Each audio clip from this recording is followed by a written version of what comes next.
Advocate Mehul Bogra પર ફરી એક વખત હુમલો. પર્વત પાટિયા ટ્રાફિક ચોકી પાસે બની ઘટના. રિપોર્ટર નૈતિક રેશમવાળા, NN ન્યૂઝ, સુરત. દર્શક મિત્રો, તમારી આસપાસ બની રહેલી અવનવી ઘટનાઓ વિશે જાણવા માટે NN ન્યૂઝને લાઈક કરો, શેર કરો, સબસ્ક્રાઇબ કરો અને બેલ આઇકન પ્રેસ કરો, જેથી આપને નોટિફિકેશન્સ મળતી રહે. હું મારા અંગત કામ અર્થે VR મોલ જઈ રહ્યો હતો. હું VR મોલ જઈ રહ્યો હતો ત્યારે પર્વત પાટિયા જે સેમી સર્કલ 15 ઓફિસ છે એની બાજુમાં BRTS કોરિડોરની અંદર એક બ્લેક કાચવાળી નંબર પ્લેટ વગરની ગાડી ઊભી હતી. તો એ સમયે જ જો DGP શ્રીનો એક પરિપત્ર છે કે કોઈ પણ વ્યક્તિએ કાળા કાચમાં પોલીસ કર્મચારીએ નંબર પ્લેટ વગરની ગાડી રાખવી નહીં. એમ છતાં DGPના પરિપત્રોને કોઈ ગાંઠતા નથી. કાળા કાચવાળી ગાડીઓ નંબર પ્લેટ વગરની ગાડીઓ રાખે છે. તો એ બાબતે મને થોડી શંકા ગઈ કે આ ગાડીમાં કંઈ પણ હોઈ શકે.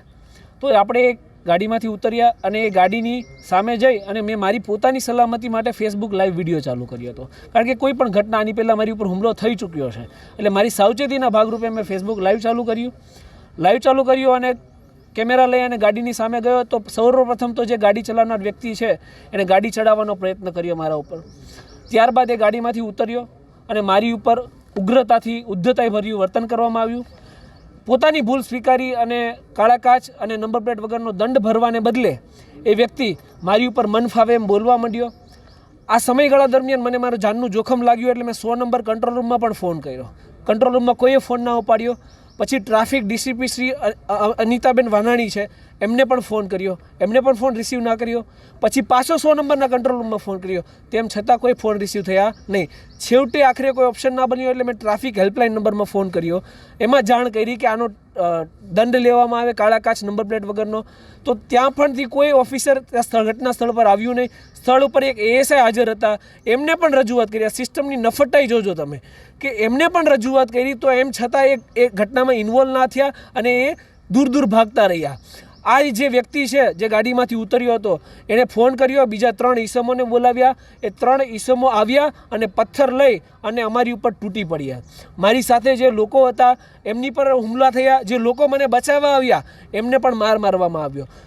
તમામ જાહેર જનતાને પણ મારવામાં આવ્યો. એટલી આ સિસ્ટમની નફટાઈ છે. ત્યારબાદ હું મારા જાનને બહુ જ જોખમ લાગ્યું. જે લાઈવ વિડીયો હતો એ વિડીયો મારા ફોનમાંથી ખેંચી, ફોન લઈ અને ફોન ફેંકી અને પુરાવાનો નાશ કરવાની કોશિશ કરવામાં આવી. પછી હું ત્યાંથી મારો જીવ બચાવીને પૂણા પોલીસ સ્ટેશન પહોંચ્યો. અને હજુ તમે જુઓ કે આ લોકોની ક્રૂરતાનો કોઈ અંત જ નથી. હું પૂણા પોલીસ સ્ટેશન PSOમાં ગયો. PSOમાંથી પછી મને ઇન્વેસ્ટિગેશન રૂમમાં મોકલવામાં આવ્યો. ઇન્વેસ્ટિગેશન રૂમની અંદર આ જે હુમલો કરનાર છે એ અને એના સાગરીતો ઘૂસી જાય છે. ઇન્વેસ્ટિગેશન રૂમમાં મને મારવા માટે દોડે છે.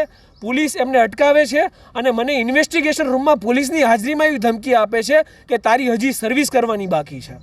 ત્યારબાદ હું બહાર નીકળ્યો તો PI આવે છે અને એ પણ જોજો હું ફરિયાદી છું. મારી ફરિયાદ લેવાને બદલે PI મારો હાથ પકડીને એવું કહે છે કે આને બંધ કરી દો. એટલે સિસ્ટમ ક્યાં સુધી આ જે લોકો માટે અવાજ ઉઠાવે છે એમને હેરાન કરે છે એ જોવું રહ્યું. DGP શ્રીનો પરિપત્ર હતો, એનું અમલીકરણ કરવા એક જાગૃત નાગરિક તરીકે મારી ફરજ લાગી, તો હું મારી ફરજ અદા કરતો હતો.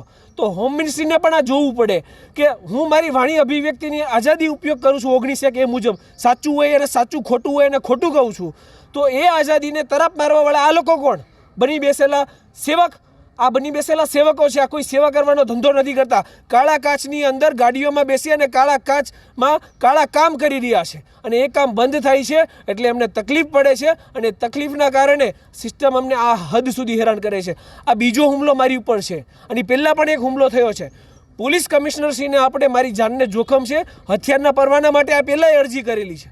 એમ છતાં પણ આજ દિન સુધી મને હથિયારનો પરવાનો નથી આપવામાં આવ્યો. ટૂંકમાં મનસા એવી લાગે છે કે જાહેર જનતાના કામ કરવાવાળા લોકો, સમાજ સેવકો ભલે ખપી જાય, કુરબાન છે, પણ એમને ના તો કોઈ સલામતી આપવી છે અને ભલે અવારનવાર હુમલા થતા રહે. હોમ મિનિસ્ટ્રીને આપણા મીડિયાના માધ્યમથી મારું એક નિવેદન છે કે આ ઘટનાને ધ્યાનમાં લેવામાં આવે, ઉપરી અધિકારીઓ પાસે ઇન્વેસ્ટિગેશન કરવામાં આવે. બાકી અહીંથી તો કંઈ થવાનું નથી. એક થાળીના ચટ્ટાપટ્ટા છે. ઇન્વેસ્ટિગેશન કરવામાં આવે, સખ્ત ઇન્વેસ્ટિગેશન થાય, આમાં સખ્ત કાર્યવાહી થાય. તો આ લોકોની જે એટલી હિંમત વધી ગઈ છે કે પોતે એક તો ખોટું કરો અને ખોટું કર્યા પછી હુમલો પણ કરો. આના ઉપર અંકુશ આવે. બાકી આ લોકો અનકન્ટ્રોલેબલ છે. અત્યારે હમણાં તમારા પર હુમલા કરવાવાળા વિરુદ્ધ કઈ કાર્યવાહી કરવામાં આવી? હાલ આપણે પોલીસ સ્ટેશન આવ્યા છીએ અને 2 થી 2.5 કલાકના સમય બાદ આપણી ફરિયાદો નોંધવામાં આવી છે. હુમલા બદલ જે ફોન સ્નેચ કરવામાં આવ્યો એ બદલ, જે ધમકી આપવામાં આવ્યા એ બદલ 4, 5, 6, 7 લોકો ટોટલ હતા. ગ્રુપિઝમ કરીને મને ધમકાવ્યો, માર માર્યો, એનો રોંગફુલ અસેમ્બલી, ક્રિમિનલ કોન્સ્પિરસી, જે તે ધારાઓ અંતર્ગત આપણે વિધિવત ફરિયાદ કરાવી છે.